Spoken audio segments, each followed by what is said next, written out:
Graduation morning was supposed to feel like victory. For years, I had balanced 2 part-time jobs, late-night studying, and a mountain of rejection just to get here. The gown I had picked up from the registrar's office hung in a clear plastic cover on the back of my door, deep navy, crisp, untouched. I had run my hands over the fabric the night before, imagining what it would feel like to finally walk across that stage, to finally have something no one could take away. Except nothing in my life stayed mine for long. I woke up to the sound of laughter in the kitchen, the metallic clink of coins being counted. My stomach sank before I even moved. I rushed to my room. The gown was gone. The hanger swayed empty. Please subscribe to our channel and tell us in comments from where are you watching this video. I stumbled into the kitchen barefoot, my heart pounding. There they were, Mom, Dad, and my sister Allison crowded around the counter. The gown was folded tight in a grocery bag, already sliding into the hands of a stranger I didn't recognize. He peeled off bills, laying them across the table. "Mom?" my voice cracked. "What are you doing?" She didn't even look guilty. She smirked. "Relax. You don't need a gown to walk across a stage. You need rent money. And your father and I need gas." Dad laughed, scooping up the bills. $50 for that rag. Not bad for something that wasn't worth much to begin with. My throat tightened. It wasn't just fabric, it was mine. Today is my graduation. Allison, leaning against the fridge with her perfect curls bouncing, rolled her eyes. "No one cares about you. You're a footnote. Today's about me." "You're not even graduating," I snapped, my fists shaking. Dad barked. "Watch your tone. She's the one we're proud of. You? You're lucky we let you stay under this roof at all." Mom crossed her arms, lips curled in disdain. "Wear something else. No one will notice." Allison smirked wider, tugging at her brand new dress. "Don't worry, everyone's eyes will be on me anyway. You could show up in rags and no one would care." Her words cut like glass. Rags. That was exactly what they left me with. Hours later, I stood in front of my mirror, staring at the only thing I had left to wear a faded shirt with a hole in the sleeve and wrinkled pants that sagged at the knees. My reflection didn't look like a graduate. It looked like a warning. When I arrived at the ceremony, classmates milled around in gowns and caps, adjusting tassels, hugging parents who clutched bouquets and cameras. I walked past them, my chest tight, heat crawling up my neck as whispers followed me. "Where's her gown? Is she serious? Looks like she didn't even try." I kept my eyes down, clutching the program in my hands like it could shield me. From the bleachers, I heard them before I saw them, my parents cheering loud, waving at Allison like she was the star of the day. My father's booming laugh, my mother's shrill praise, Allison's smug little wave to the crowd as if she were the one graduating, not me. When my name was called, the applause was scattered, hesitant. I walked across the stage in my rags, the microphone picking up my uneven breaths. I saw Dad nudge Mom and laugh. "See? Told you! Doesn't look any different without the gown."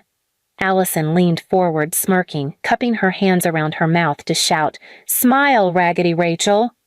The crowd chuckled. The camera flashed. My humiliation was permanent. But as I walked across that stage, my diploma gripped so tight my knuckles whitened. I didn't break. I didn't cry. I didn't let them see me fall. Because while they clapped and laughed, I was already planning. They had sold my gown for scraps. They had made me walk across the stage in rags. They thought they stripped me of pride. But what they really did was hand me the fire I needed. And I swore that day the same way I swore every night. They tried to break me that I would make them choke on every cheer they threw at Allison. They thought rags made me small. They had no idea what I was about to sow from them. After the ceremony, the lobby filled with families snapping photos, flowers clutched in hands, graduates laughing in their gowns. I stood near the edge of the crowd, hugging my diploma like it was the only thing tethering me to earth.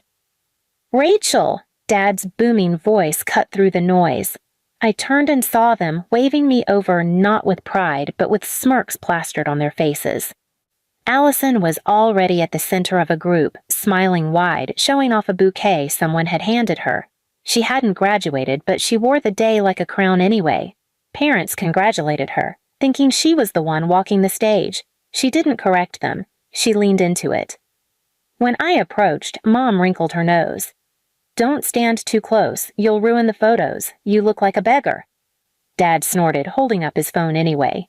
"Actually, this is perfect. A before and after shot. Allison the star and you. The cautionary tale." He snapped at the picture, his laughter echoing across the lobby. I swallowed hard, my throat raw, but stayed silent. Allison stepped close, her heels clicking against the tile. She leaned in, her voice low enough for only me to hear. "Did you see them cheering? That was for me, not you. It always will be." My fingers dug into the diploma until the edges bent. "This was my day," I whispered. She smirked. "No, you're just filler. I'm the headline." The words settled heavy in my stomach, but inside my chest, something else was sparking. Not despair this time, something hotter. At dinner that night, the cruelty continued. They chose the fanciest restaurant in town, ordered the most expensive dishes, and toasted to Allison. "To the real star of the family," Dad said, lifting his glass. Mom chimed in. "To the daughter who deserves everything." Allison raised her glass with a smirk. "And to the one who wore rags to her own graduation. Iconic." The table erupted in laughter. I sat there in silence, chewing stale bread, letting their voices burn into me like acid. Ethan, my son, sat beside me, his little hands fidgeting in his lap, eyes wide with confusion. He leaned close and whispered, "Mom, why are they being so mean?"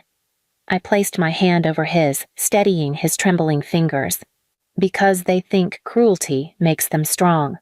My voice was low, steady, deliberate. But it doesn't. It makes them weak, and one day, they'll learn that.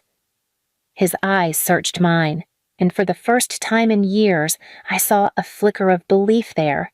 Not in them, in me. That night, after putting Ethan to bed, I pulled out my notebook, the one filled with their words. Page after page of venom, scrawled down over years. Useless, trash, a burden. Raggedy Rachel. I added new ones from the day. Don't stand too close, you'll ruin the photos. To the real star of the family. To the one who wore rags to her graduation. I underlined them 3 times. The notebook no longer felt like a graveyard of pain. It was blueprint, evidence, ammunition. For years I had been surviving, enduring, but tonight I realized something. Surviving wasn't enough anymore. They thought they had stripped me of dignity by selling my gown. They thought they had turned me into a joke by cheering Allison while I stood in rags. But what they had really done was hand me the sharpest weapon possible: clarity. I could see them for exactly what they were, parasites feeding on humiliation. So I decided to starve them. No more begging for love, no more giving them power. Instead, I would cut into the one thing they valued most: their image, their need to be adored, to be envied, to be seen as perfect.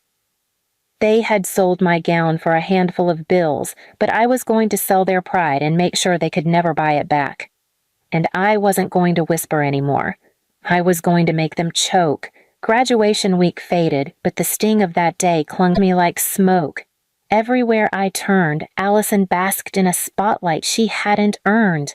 The picture of me in rags beside her in her new dress was her phone's lock screen. My parents showed it to anyone who would listen, spinning it like a comedy act. "Rachel looked like a charity case," Dad would chuckle. "Graduation never suited her," Mom would add. Allison would lean in, smirking. "But didn't I look stunning?" Every laugh they wrung out of that day only tightened the coil inside me. I spent nights at the kitchen table after Ethan fell asleep, staring at my diploma, tracing the creases I'd pressed into it with my fists. That piece of paper was real. Their approval wasn't. And I knew what I had to do. 2 weeks later, the university hosted an alumni celebration. Graduates were invited to return with their families, take photos in gowns, tour exhibits, and mingle with donors. The school cared about appearances. My parents loved nothing more than appearances. It was bait they couldn't resist. When I told them about the event, Mom's eyes lit up.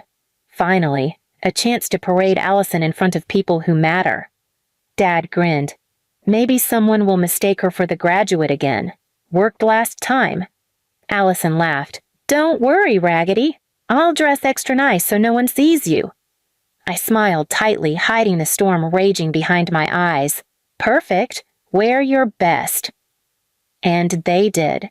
The night of the event, Mom wore a sparkling dress. Dad stuffed himself into his one good suit, and Allison preened in front of the mirror like she owned the campus. I walked a few paces behind them, my plain black dress understated, forgettable, just how I wanted it. The alumni hall was packed. Professors, donors, parents, students. Cameras flashed, laughter echoed, and tables groaned under trays of food. My parents made a beeline for the crowd, already introducing Allison as their star. I slipped away. Upstairs, in the media office, a friend I had met at the cafe waited for me. He owed me a favor. I handed him a drive, and he nodded, slotting it into the system that controlled the event's screens. Downstairs, the lights dimmed. The projector flickered to life. At first, it was photos. Graduates hugging families, professors smiling, proud parents clapping. Then the sound cut in. Not applause. Not speeches. But voices. $50 for that rag. Not bad for something worthless. Don't stand too close. You'll ruin the photos. To the real star of the family, Allison. To the one who wore rags to her graduation. Iconic. Gasps swept the hall. The screen lit up with the photo Allison loved so much me in wrinkled clothes, clutching my diploma, while my parents and sister laughed in the background.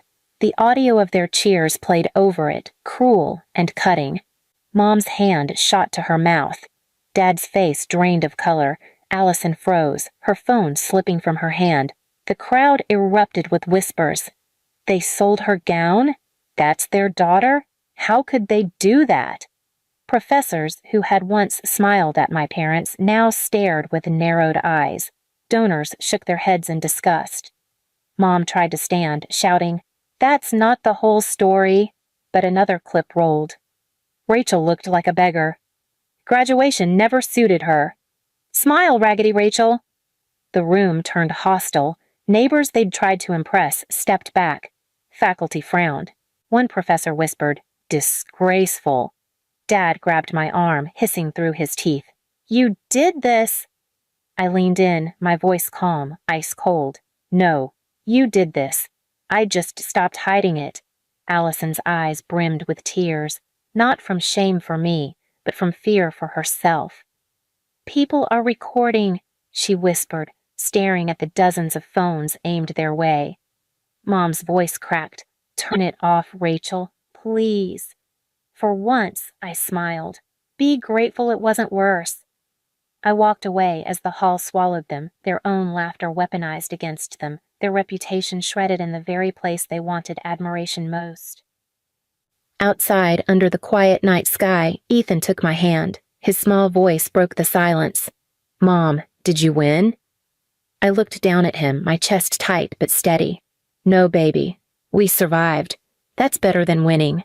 Behind us, their voices rose not in triumph but in panic, drowned out by whispers and disgust.